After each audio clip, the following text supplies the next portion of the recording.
미국의 민주주의를 위협했던 부정선거의 바이러스가 한국에서 배양되었다는 보고를 주시하고 있다고 알려졌습니다. 베네수엘라에서 시작돼서 이란을 거쳐 마침내 북한과 그에 동조하는 대한민국 내 친중 친북 세력이라는 종착점을 향해서 달려가고 있다고 보입니다.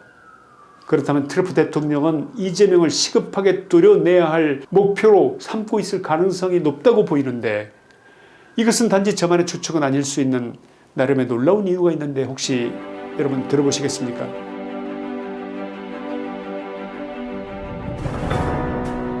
오늘 저는 단순한 정세 분석을 넘어 대한민국과 전 세계의 운명이 갈리는 거대한 체제전쟁의 종착역에 대해서 말씀드리고자 합니다.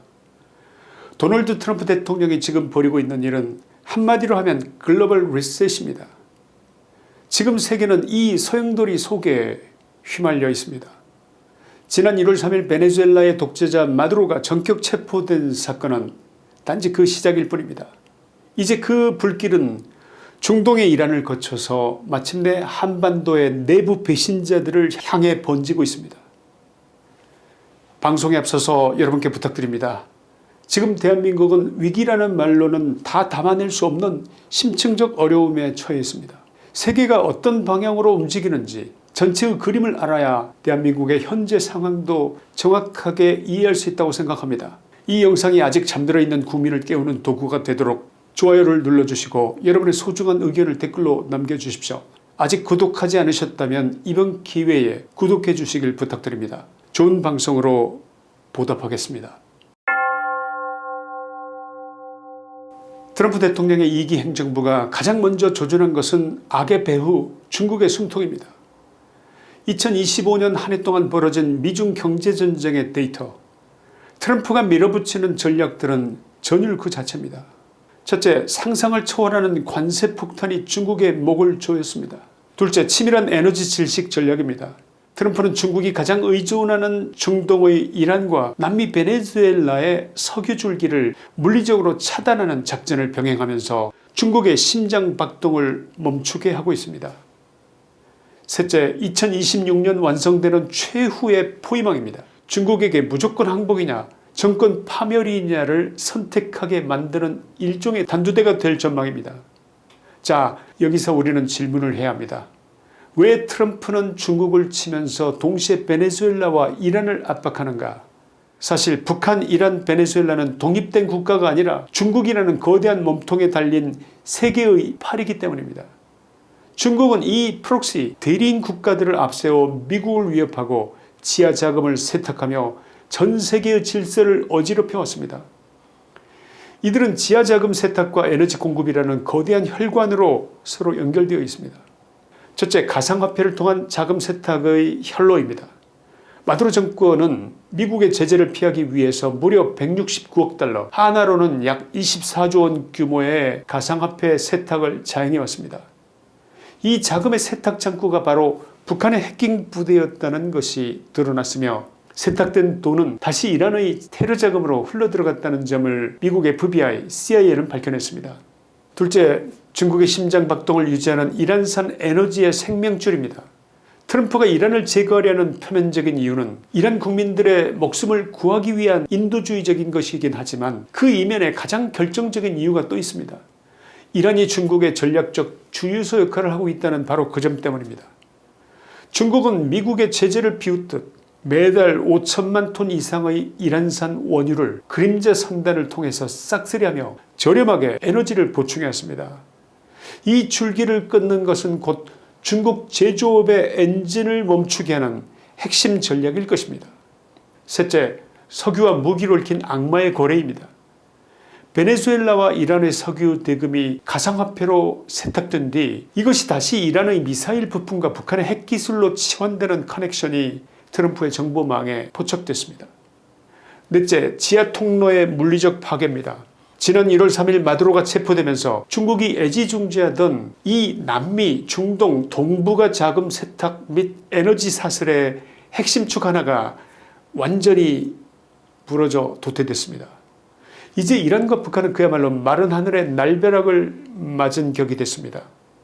몸통인 중국이 흔들리고 남미라는 왼쪽 팔이 잘려나갔으니 남은 독재 정권들은 고립무원의 처지에서 트럼프의 다음 칼날을 기다려야 하는 처지가 된 것입니다. 지금 이란은 어떤 상태일까요? 지난달부터 시작된 시위로 최대 18,000여 명이 숨지고 33만 명이 다쳤다는 충격적인 보고가 들어오고 있습니다. 1979년 이슬람 혁명 이후 47년 동안 나라를 좀먹은 하메네이 정권의 종말이 다가왔습니다. 이 정권의 목을 겨누는 자는 미국도 이스라엘도 아닌 이란의 국민입니다. 국민들이 목숨 걸고 싸우고 저항하는데 그 어떤 정권이 버틸 수 있겠습니까? 이것이 바로 역사의 주름한 교훈인 것입니다. 미국은 공격 준비를 이미 마쳤고 군대의 배치도 끝났습니다. 미군은 트럼프의 명령만 기다리고 있는 지금입니다. 미국이 마침내 이 저항하는 이란 국민들에게 화답하고 있는 것입니다. 미국 망명 중인 팔레비 왕세자는 최근 한 국제 컨퍼런스에서 이란은 대한민국이 될 수 있었다. 과거 이란은 대한민국보다 GDP가 5배나 높았던 부국이었다. 하지만 좌파 정권과 근본주의가 나라를 망쳐서 지금은 중동판 북한으로 전락해버렸다고 탄식했습니다. 이 얼마나 뼈아픈 역사의 교훈입니까? 팔레비 왕이 집권하던 1979년 이전의 이란은 여성에게 자유를 주고 히잡을 벗겼던 진보적인 국가였습니다. 당시 이란의 여대생들은 미니스커트를 입고 캠퍼스를 누비며 미래를 꿈꿨습니다. 그러나 지금 어떻습니까? 지금 이란은 국민을 감시하고 테러단체를 지원하는 불량 국가로 전락했습니다. 1979년에 이른바 좌파혁명이 이란인들의 꿈을 단번에 지옥으로 떨어뜨린 것입니다. 팔레비 왕세자의 말처럼 이란은 원래 대한민국처럼 될 수 있었습니다. 그러나 좌파 혁명 세력에게 정권을 넘겨준 대가는 전 국민이 참사를 당하는 지옥이었습니다. 여러분, 이것이 다음 대한민국의 모습일지 누가 압니까? 누가 안 그렇다고 보장할 수 있겠습니까? 안 그렇습니까? 대한민국 국민이 지금과 같은 무도한 정권을 그대로 방치하다가는 언제 어느 때 제2의 이란으로 전락할지 그 누구도 장담할 수 없는 것입니다. 실상을 들여다보면 대한민국은 이미 해체되고 있다고 보이는데 여러분의 의견은 어떠신지 궁금합니다. 지금 대한민국 내부의 상황을 잠시 들여다보면 그 참혹한 모습이 가슴을 짓누르는 심경입니다. 전 세계가 반미 친중 세력을 청소하고 있는데 이재명 정부는 오히려 나라를 북한과 중국의 통째로 넘겨주려는 듯한 반국가적 행보를 보이고 있으니 이 일을 어쩌면 좋냐 이 말입니다. 첫째, 이재명 정부는 지난 1월 20일 미래 핵심 전력인 드론 작전사령부를 전격 해체하기로 결정했습니다. 이는 사실상 국가안보의 자살행위입니다. 러시아 우크라이나 전쟁에서 여러분이 보시지 않았습니까? 현대전은 드론 전쟁입니다. 이 자들이 제정신인지 묻지 않을 수 없습니다. 사실상 김정은 정권의 나라를 헌납하겠다는 의도 외에 이들의 행동을 누구 설명해 주실 분이 안 계십니까? 둘째, 북한 신문 방송을 전 국민에게 개방하겠다는 것입니다. 북한 노동신문은 2025년 10월 30일부터 일반 자료로 재분류되어서 전국 181곳에서 신분 확인 없이 열람, 복사가 가능해졌습니다. 우리의 안방을 적에게 내주겠다는 것입니다. 우리 국민의 정신무장을 해제시키고 적국의 심리전 전초기지를 우리의 안방에 깔아주겠다는 이 위험천만한 발상을 도대체 누가 한 것입니까? 팔레비 왕정의 이란이 왜 망했을까요? 내부의 적들이 적국의 선동에 동조하면서 국가의 정체성을 흔들었던 것 때문 아닙니까? 이 똑같은 일이 지금 대한민국에서 백주대낮에 국가에 의해서 정부에 의해서 그것도 벌어지고 있는 것입니다.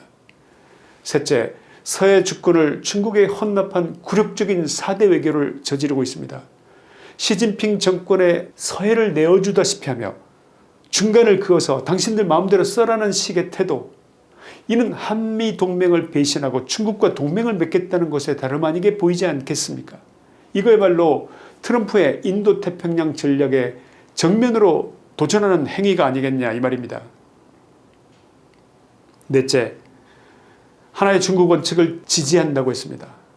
중국이 대만을 무력으로라도 통일하겠다는 전략을 가진 나라인데 이에 찬동한다는 해석마저 가능한 이 같은 발언, 이 발언은 대한민국을 미국의 적으로 돌려놓겠다는 발상과 무엇이 다른지 묻고 싶습니다.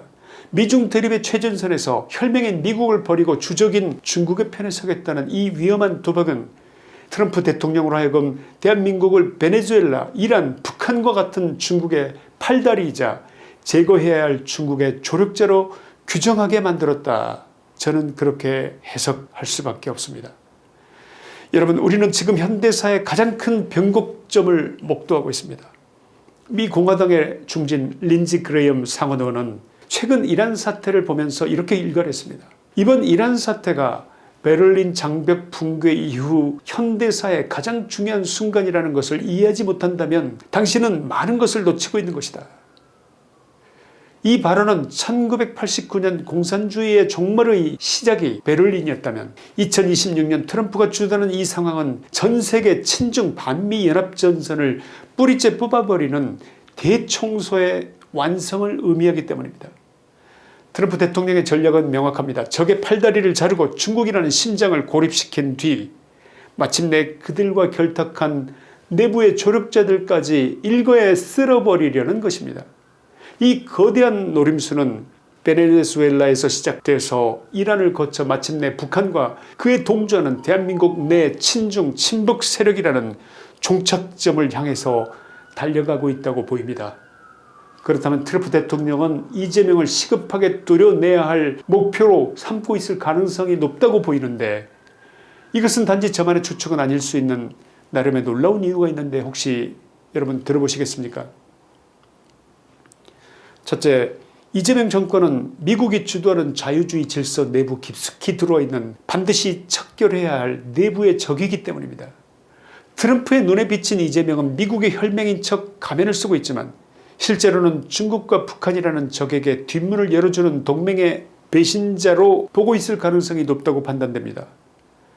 둘째, 더욱 치명적인 이유는 바로 선거의 무결성에 대한 오염 때문입니다. 트럼프는 FBI와 법무부를 통해서 미국의 민주주의를 위협했던 부정선거의 바이러스가 한국에서 배양되었다는 보고를 주시하고 있다고 알려졌습니다. 전 세계 독재 정권들이 사용하는 부정선거 기술의 원천을 뿌리 뽑겠다고 공언해온 트럼프에게 베네수엘라의 마두로를 집권시켰던 스마트매틱과 중국 공산당 개입설 및 한국 선관위와의 유착 의혹이 끊임없이 터져나오고 있는 AWEB, 즉 세계선거기관협의회, 이 둘 사이의 검은 연결고리는 트럼프에게는 결코 묵과할 수 없는 타겟일 것입니다.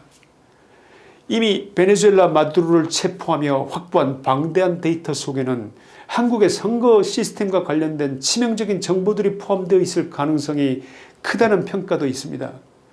트럼프 대통령은 과거 우리는 저들이 어떻게 선거를 훔쳤는지 잘 알고 있다, 이렇게 말했습니다. 만약 미국 정보기관이 한국 선거 시스템의 오염 여부를 공식적으로 문제 삼게 된다면 현 정권의 정통성은 한순간에 모래성처럼 무너져 내릴 것이 뻔한 이치입니다. 이것이 바로 이재명 정권의 가장 아픈 아킬레스건이 될 것입니다. 하지만 이들의 저항 또한 처절할 것입니다.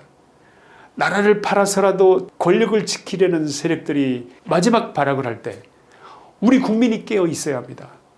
트럼프의 강력한 수사망이 마침내 이재명을 종조준하고 중국의 팔다리를 잘라낼 때 우리가 그 위대한 해방의 물결에 화답할 준비가 되어 있지 않다면 대한민국 국민에게 다시는 기회가 없을지도 모릅니다. 역사의 거대한 수레바퀴는 이제 배신자들을 짓누르며 자유를 향해 구르기 시작했으니 우리는 그 바퀴에 깔릴 것인가, 아니면 그 거대한 흐름을 타고 미래로 도약할 것인가, 이것을 결정해야 할 최후의 순간에 우리는 서 있습니다. 김천의 시사이다였습니다. 감사합니다.